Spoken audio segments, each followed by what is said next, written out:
alhamdulillahi wa kafa wa salatan wa salaman ala nabiyil mustafa wa ala alihi wa ashabihi ahlu sidqi wal wafa.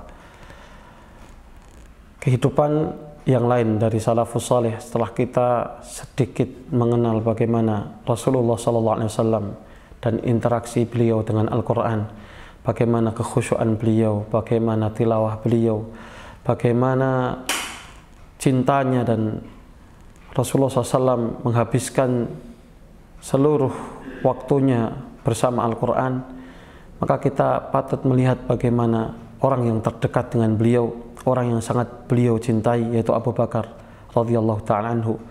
Bahkan Rasulullah SAW sampai menyebutkan, seandainya Allah Subhanahu wa ta'ala mengizinkan aku mengambil seorang khalil, seorang teman yang sangat dekat, seorang kekasih, lattakhadtu Abu Bakrin, pasti aku akan mengambil Abu Bakar sebagai kekasihku.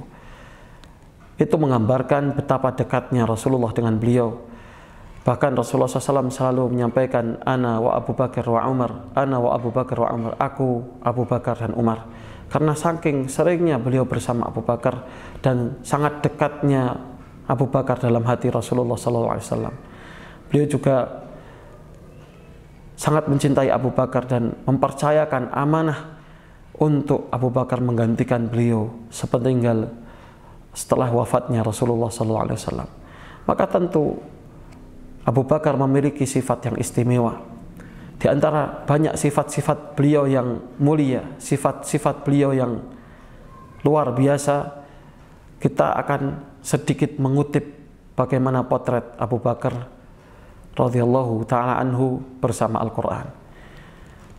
Aisyah radhiyallahu ta'ala anha suatu ketika menyampaikan, ketika Rasulullah SAW meminta Abu Bakar radhiyallahu ta'ala anhu untuk menggantikan salat, ya, maka Abu Bakar disampaikan oleh Aisyah radhiyallahu ta'ala anha bahwasanya Abu Bakar As-Siddiq kana radhiyallahu ta'ala anhu rajulan bakkaan, beliau adalah seorang yang sangat mudah menangis, sangat lembut hatinya, ya. Sari'ud dam'ati hina yaqra'ul Qur'an, sangat cepat menangis ketika mendengarkan Al-Quran. Begitu mendengar Al-Quran, beliau langsung menitikkan air mata. Au yaqumu bi fi shalah, atau ketika beliau membaca Al-Quran di waktu salat, maka kita akan melihat Abu Bakar akan mudah sekali untuk menangis. Maka falamma amara au umira alaihi salatu wassalam, amara alaihi salatu wassalam, ketika Rasulullah SAW memerintahkan an ya umman nas, untuk mengimami manusia, qalat Aisyah berkata, ya Rasulullah, wahai Rasulullah, inna Abu Bakar rajulun raqiq, Abu Bakar itu seorang yang sangat lembut, sensitif hatinya, ya. Maka beliau menyebutkan, la yasma'un nasu qira'atahu min kasratil buka, orang tidak akan bisa mendengar bagaimana bacaan beliau karena saking dominannya tangisan beliau ketika beliau membaca Al-Quran, ya. Ini bagaimana potret beliau.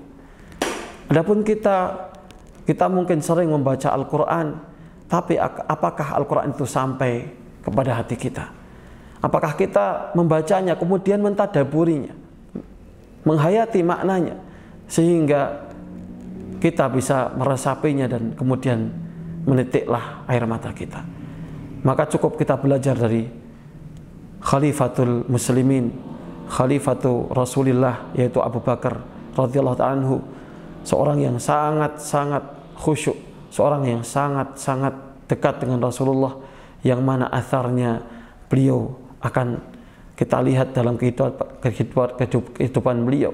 Kita akan lihat dalam keseharian beliau sangat mudah sekali menangis karena Al-Quran. Ketika membaca Al-Quran, air mata beliau akan deras mengalir. Ketika sholat dengan membaca Al-Quran, bahkan sangat susah sekali kita mendengar bacaan beliau karena tangisannya. Semoga Allah merahmati beliau, Abu Bakar As-Siddiq radhiyallahu ta'ala anhu, dan memberikan kita kekuatan untuk bisa mencontoh beliau, menyelami, mendalami, dan berusaha mentadaburi Al-Quran dan menangis karena kita mendengarkan Al-Quran atau membaca Al-Quran. Barakallahu fikum. Assalamualaikum warahmatullahi wabarakatuh.